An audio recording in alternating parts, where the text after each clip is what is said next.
Now, we're in the Unit 3.3, which is the cognitive process. So, we are the Group 7, and our group will be reporting the Module 14 and 15.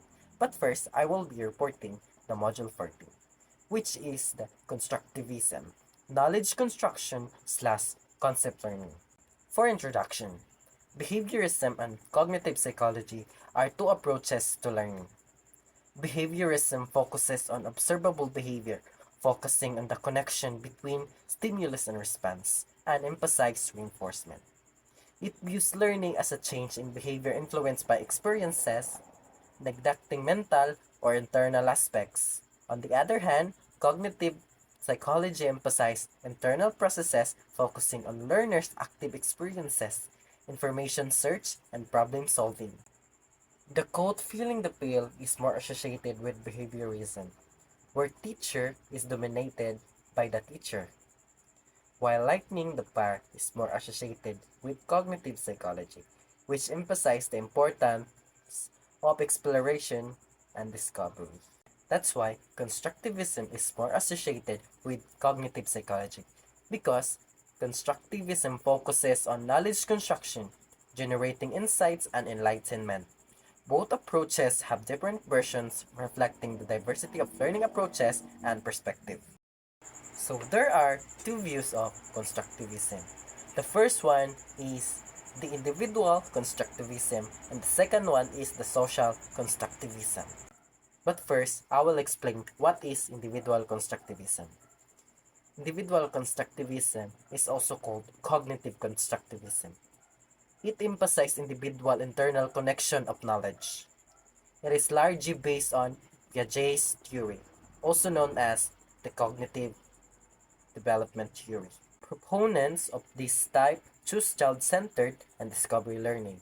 They believe the learner should be allowed to discover principles through their own exploration rather than direct instruction by the teacher.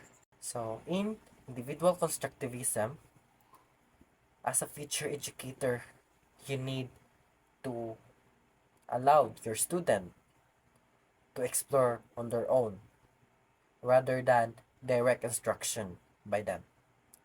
Because as a teacher, you need to guide them.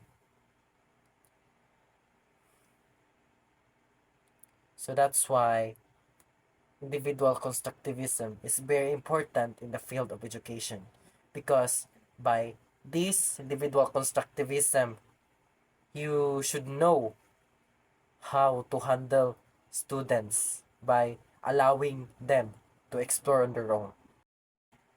For example, in a classroom following individual constructivist principles, students are given the freedom to explore a scientific concept through hands-on experiments and activities.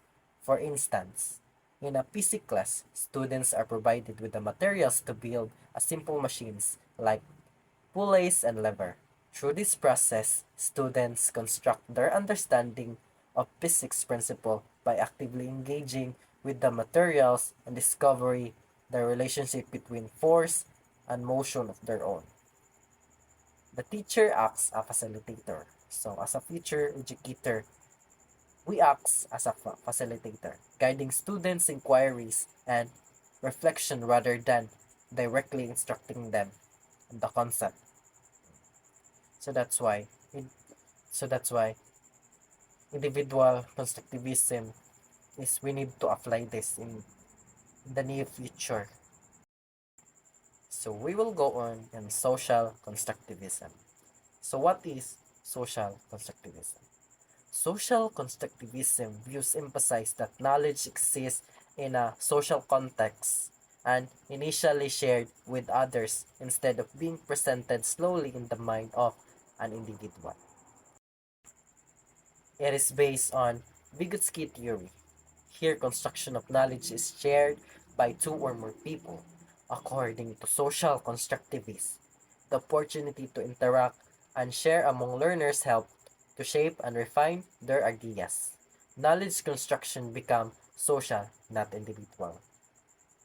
So, that is social constructivism. For example, in a collaborative learning environment based on social constructivist theory, students work together in a small group to solve a complex problem.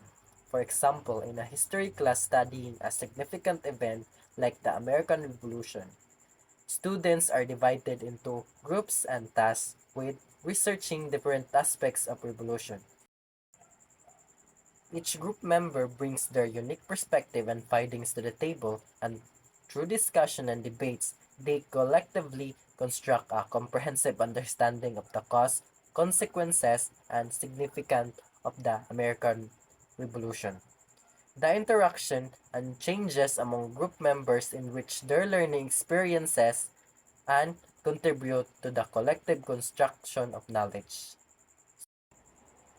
In social constructivism, as a future educator, you need to allow the students to work together in a small groups to enrich their learning experiences and contribute to the construction of knowledge. So that's why social constructivism is important too in the field of education. Those two views of constructivism is very important in the field of education because as a future educator, we can use them to promote inclusivity learning. So that's why those two views of constructivism is very important for us future educator.